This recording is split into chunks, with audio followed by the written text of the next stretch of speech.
Next మన Twitter ఉందండి. Twitter లో మీరు రెగ్యులర్ గా ట్వీట్ చేస్తూ ఉండాలి. ఓకే, రెగ్యులర్ అంటే ఇక్కడ మీరు లింక్స్ షేర్ చేయకూడదు. ట్విట్టర్ లో లింక్స్ చేయకూడదు. లింక్ అన్నది మనం ఎక్కడంటే మన ట్విట్టర్ బయోలో పెట్టుకుంటాం. నెక్స్ట్ ఒక ట్వీట్ ని పిన్ చేస్తాం. ఓకే, పిన్ ట్వీట్ ఎప్పుడైనా ట్వీట్ పిన్ చేస్తాం అంటే మనకు వచ్చే ట్వీట్లు అన్నట్లు ఆ ట్వీట్ అనేది టాప్ లో ఉంటదండి. పిన్ చేస్తాం, పిన్. ఓకే అండి. అప్పుడు ఇక్కడ ఏంటంటే మనం ట్విట్టర్ లో వాల్యుబుల్ స్టఫ్ అనేది షేర్ చేస్తుంటాం.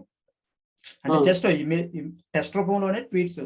ఓకే అండి, ఒక 150 క్యారెక్టర్స్ 200 క్యారెక్టర్స్ ఆ లెంత్ లో ఏంటంటే మనం ట్వీట్స్ అనేది షేర్ చేస్తుంటాం. ఎప్పుడైతే ట్వీట్స్ మనం ఎలా రెగ్యులర్ గా షేర్ చేస్తున్నామో యూజర్స్ అనేవారు మన ట్వీట్స్ తోటి కనెక్ట్ అయ్యి వాళ్ళు మన యొక్క బయోకి సేమ్ ఇన్స్టాగ్రామ్ లాగే మన యొక్క బయోకి వెళ్ళి లింక్స్ క్లిక్ చేస్తారు. ఇది కూడా బాగానే ఉంటుందండి. ఇలా కూడా సార్ ఇప్పుడు నేను ఇక్కడ డిఫరెంట్ ఆఫ్ ఒపీనియన్, నేను ట్విట్టర్ లో లింక్ పోస్ట్ చేస్తాను. లింక్ పోస్ట్ చేసిన బాగుంటదండి. కాకపోతే ఏంటంటే మనకి రీచ్ అనేది తగ్గిపోతుంది కదా. ఎప్పుడైతే లింక్ సోషల్ మీడియా ప్లాట్ఫామ్స్ లో ఎక్స్టర్నల్ లింక్ ఎప్పుడైతే పోస్ట్ చేసామో దానికి రీచ్ అనేది తగ్గిపోద్ది. మరి ఎట్లా చేయాలంటారు? దానికి ఏంటంటే మనం ఆ లింక్ ని మన బయోలో ఇచ్చుకుంటామండి. ఇప్పుడు ఇన్స్టాగ్రామ్ లో బయో ఎలా ఉంటుంది, బయో ఉంటదండి. Home page twitter.com/home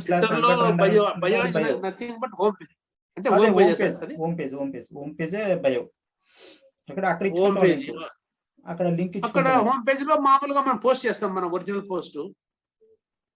post పెట్టచ్చండి. అక్కడ లింక్ కూడా ఇచ్చుకోవచ్చు కదా. మన ప్రొఫైల్లోని ట్విట్టర్ ప్రొఫైల్ మన లింక్ ఇవ్వచ్చు కదా. ఆ లింక్ అక్కడ మీరు లేటెస్ట్ ఆర్టికల్ లింక్ ఇచ్చుకోండి. ఓకే, యూజర్స్ ఏంటంటే మీరు ఎడ్యుకేట్ చేయండి, ట్వీట్స్ ద్వారా ఎడ్యుకేట్ చేస్తారు. సో వాళ్ళు కనెక్ట్ అయిన యూజర్స్ ఏం చేస్తారు, ఖచ్చితంగా మీ యొక్క ప్రొఫైల్ విజిట్ చేసి ఆ లింక్ క్లిక్ చేసి ఛాన్స్ ఉంటుంది. ఏంటంటే మనకి సోషల్ మీడియా ప్లాట్ఫామ్స్ లో డైరెక్ట్ గా లింక్ ఇస్తే ఆ రీచ్ అనేది తగ్గిపోతుంది సార్. ఇప్పుడు కూడా ఏ ప్లాట్ఫామ్ అయినా సరే యూజర్స్ ని అదే ప్లాట్ఫామ్ లో ఎక్కువసేపు ఉంచుకోవాలని ఆలోచిస్తుంది. ఇప్పుడు యూట్యూబ్ ఉంది, యూజర్ యూట్యూబ్ వచ్చారు అనుకోండి, యూట్యూబ్ లో ఒక వీడియో తర్వాత ఇంకో వీడియో తర్వాత ఇంకో వీడియో చూడాలని కోరుకుంటారు తప్ప యూట్యూబ్ నుంచి వేరే వెబ్సైట్ కి, ఫేస్బుక్ కానీ లేదా మన ఓన్ వెబ్సైట్ కానీ వెళ్ళాలని యూట్యూబ్ కోరుకోదు. ఎప్పుడైతే ఆ యూజర్ ఆ ప్లాట్ఫామ్ లో ఎక్కువసేపు ఉన్నాడో అప్పుడు మనకి రీచ్ అనేది బెటర్ గా ఉంటది. సో అలాగే ప్రతి ప్లాట్ఫామ్ కూడా, ఫేస్బుక్ చూసుకున్నా, ట్విట్టర్ చూసుకున్నా, ఇన్స్టాగ్రామ్ చూసుకున్నా, ప్రతి ప్లాట్ఫామ్ కూడా వచ్చిన యూజర్ అదే ప్లాట్ఫామ్ లో ఎక్కువ టైం స్పెండ్ చేయాలని యూజర్స్ కోరుకుంటారు. సో దాని కాబట్టి మనం డైరెక్ట్ పోస్ట్ లో లింక్ పెట్టడం వల్ల ఏంటంటే రీచ్ అనేది తగ్గిపోతుంటుంది. సో కాబట్టి మనం అవును ప్రొఫైల్ లో ఉండే హోమ్ పేజ్ లో మనము లింక్ ఇచ్చుకోవాలి.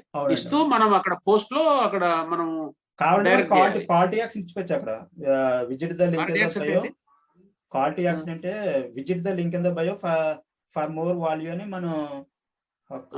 మనం చేసే ట్వీట్ లో ఇచ్చుకోవచ్చు. కాల్ టు యాక్షన్ ఇస్తే ఇంకా బెటర్ ఉంటాయి clicks. Spelling sir, call to action spelling? Call to action అంటే మన సిటీ అంటాం. Call to action. Okay yeah, అచ్చా కాల్ టు యాక్షన్. అచ్చా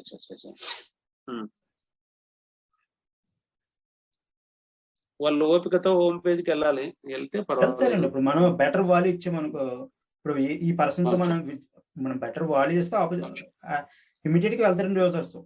మన ఇచ్చే వాల్యూ మీద డిపెండ్ అయ్యి ఉంటది అది.